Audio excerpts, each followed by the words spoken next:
Hello everyone and welcome to this new product test. Today I'm going to try out this machine for you, which is supposed to let us make all sorts of sweet or savory dishes like cookies at home without using an oven. So it's really meant for people who don't have one. I want to see with you if it's easy to use, if it's really practical, and I suggest we get started right away.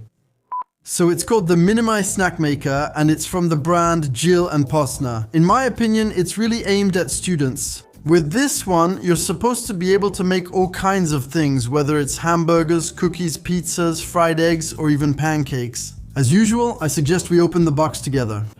So what does it look like? So here we obviously have the instructions and the device itself is right here. I imagined it a bit bigger, but in the end, it's extremely small. At least this will allow people who don't have much space to store it easily. And as you might guess, given its size, it's really meant for a single student. If you have 4 people at home or if you're a family, clearly this device won't be useful for you. And so here's what it looks like inside. As you can see, we have 2 non-stick plates. There's definitely enough space to make an egg or a cookie. But on the other hand, I have some doubts about the possibility of making burgers inside, simply because it won't be able to close. I'll have to test it at the end, but in my opinion, it won't work. First, we're going to try to make a nice cookie with the machine. For that, I'll start by making my mixture. So I'll begin by putting some room temperature butter in my bowl. I'll add some sugar, and we'll mix it all together as best we can. It's not easy. I think I'm going to have to use my hands. There, it's immediately much simpler. Of course, I'm making a mess. There, I'm kneading it well, and at the same time, it's warming up the butter. There, perfect. Now I can add an egg. And also some vanilla sugar. Let's mix it in. Right now, I feel like I'm making an omelette. I'm not really sure what this looks like. Okay, this seems pretty good to me. Now I'm going to gradually add my flour. There, it's starting to look like something. I'm also going to add a bit of baking powder. So I'm not using the whole packet, there's no need for that. I keep mixing. I think once again I'll finish by hand. Like this, it seems pretty good to me. We have something nice and smooth. All that's left is to add a bit of salt. And of course our chocolate chips. So I try to spread them out evenly. And there we go, our cookie dough is ready. Now we can move on to baking. For that, I'm going to get my appliance. So here we have an LED that just turned on. Okay, it's good, the LED just turned off. It didn't even last a minute. So it's pretty quick. Now I'm going to open this. I'm going to spray some non-stick spray inside because that's recommended. And now all that's left is to put my dough in the center, so I'm gonna go with this size. Obviously it's supposed to rise a bit, so I'm not gonna put more, and now I can close it. So there's no problem here, it works perfectly well. And now all that's left is to keep an eye on the cooking. Knowing that in a traditional oven at 180 degrees Celsius, it usually takes 8 to 10 minutes. So it's been 5 minutes, let's check on it. The center is golden while the edges are still white, which is unusual. It usually browns at the edges first. So that already means it doesn't bake at all the same way as in an oven. I'm looking forward to seeing what it's going to be like in terms of texture and taste. Okay, 8 minutes have passed. I suggest we take another look at how it's going. Oh wow, it's not ready at all on the edges. This cookie is nowhere near done. I'm going to leave it for a little longer. I think it's going to be burnt in the middle and undercooked on the edges. If that's the case, it'll really be a failure. Okay, that's it. It's been 10 minutes. I'm going to take out my cookie, which will still be soft, like when you remove them from the oven and can reshape them. I'll let it cool so it firms up. Here we go.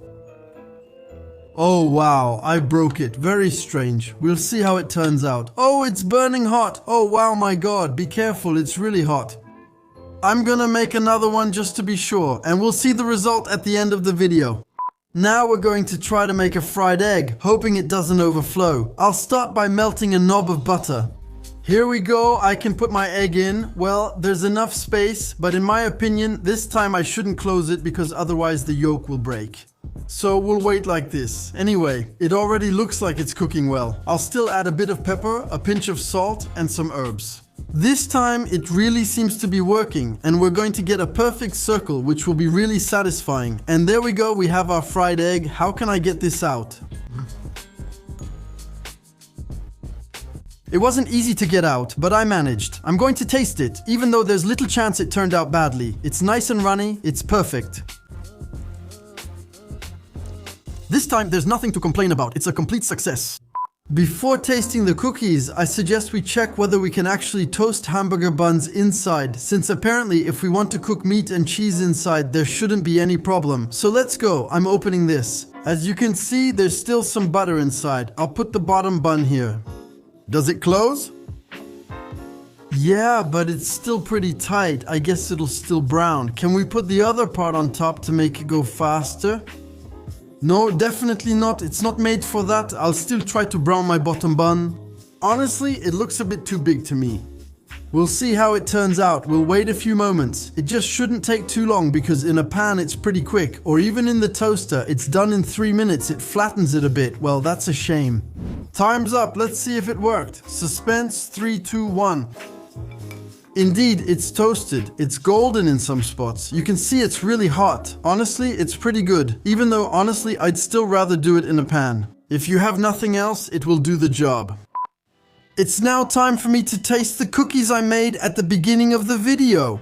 Visually, they're not the best looking, but maybe they'll be delicious. Here's what they look like up close. Indeed, they baked very unevenly, and even if I had less dough, the problem would have been the same since they're in direct contact with the cooking surface. Indeed, it tends to overbake. Let's open this one up. Okay, inside it doesn't look too bad. Honestly, this could work really well for cakes and brownies. Personally, it still makes me want to try it. The smell is pretty good.